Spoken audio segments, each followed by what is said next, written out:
Hey guys, welcome back to Garage of Projects for episode 21. I wanted to give you guys an update on how the Jeep is doing and kind of what happened since the last episode. So my first drive that I went on after I got the Jeep running, which was right after the last episode, then it died a couple times on me while I was just coasting.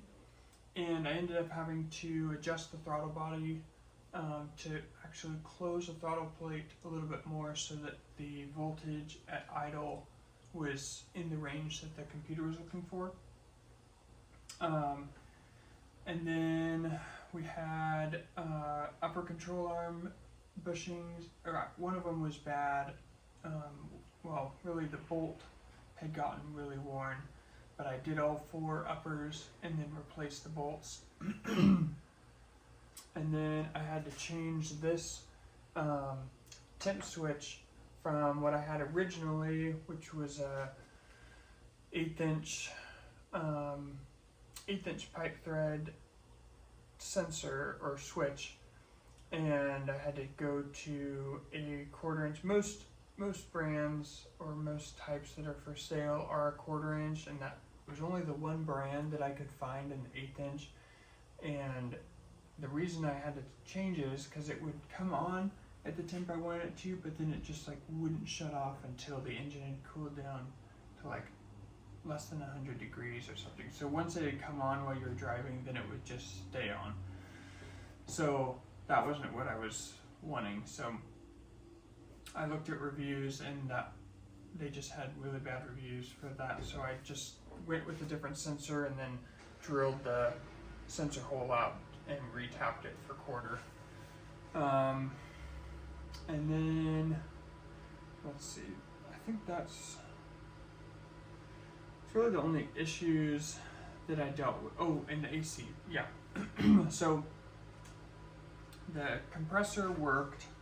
But after it had run for a while, then the clutch would stop engaging for a couple minutes, and so then from the beginning it would blow like 60 something 70 degree air, so it wasn't great anyway. And then the clutch, after a while, like 10ish minutes of driving or something like that, then it would just stop engaging. So I was able to pull a shim out of the clutch, and so now it doesn't stop engaging now, so it keeps cycling. And then, but it was still blowing like lukewarm air. So then I found that the blend door was like stuck in the middle, so it was always blowing a mix of hot and cold air.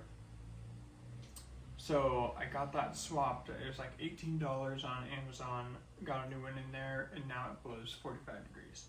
So I'm much happier with that.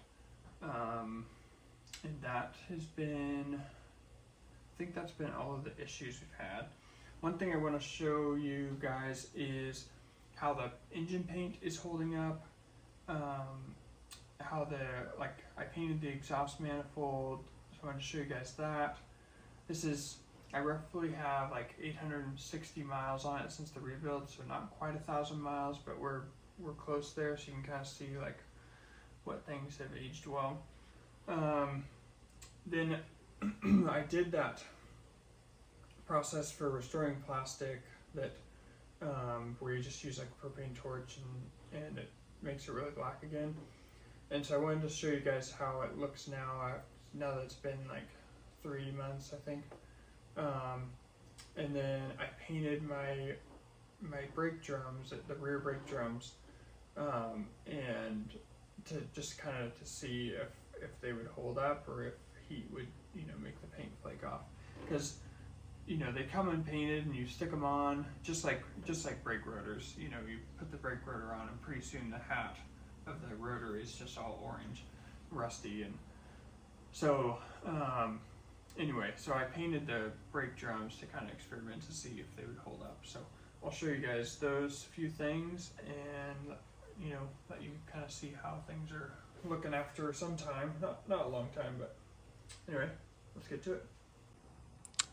So this is the passenger side of the engine. and considered the colder side of the engine. And you can see all the paint is in really nice shape.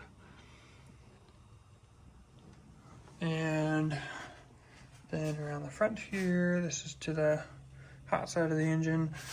Can't see a lot. I'll show you from underneath what this side looks like. But all the paint on the engine has been holding up well. I'm pretty happy with it.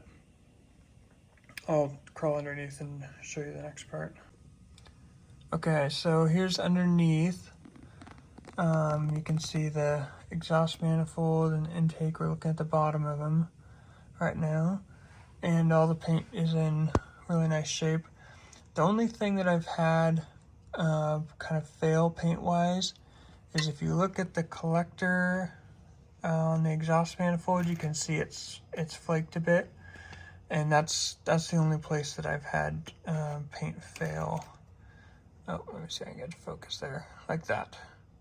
So, and that's, I'm not really concerned about it. It's really probably the hottest part of the exhaust there, where all the exhaust is coming together right there. So it's kind of understandable, but anyway. Okay, here's the paint on the brake drums, and this is a Ford, it's called Ford Gray, but it looks almost white, and so I just wanted to see how paint would hold up on a brake drum, and I think it's doing really good. It looks a lot better than a rusty piece of metal, that's for sure. But now I kind of wish that I would have painted the rotors, the hats on the rotors in the front, because they turned orange like pretty quick.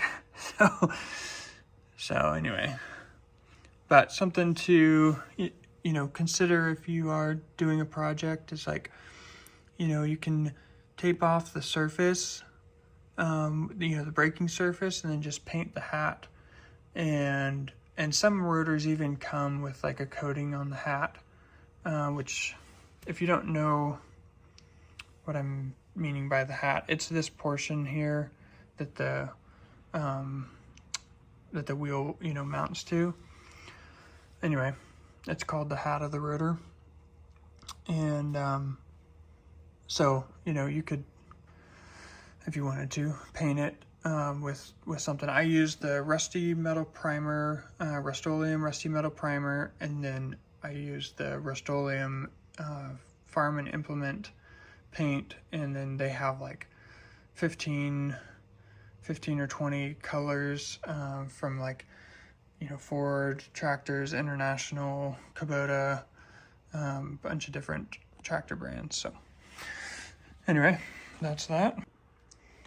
So now regarding the propane torch method of restoring plastic, this is after 3 months, and I would say it's not aging well.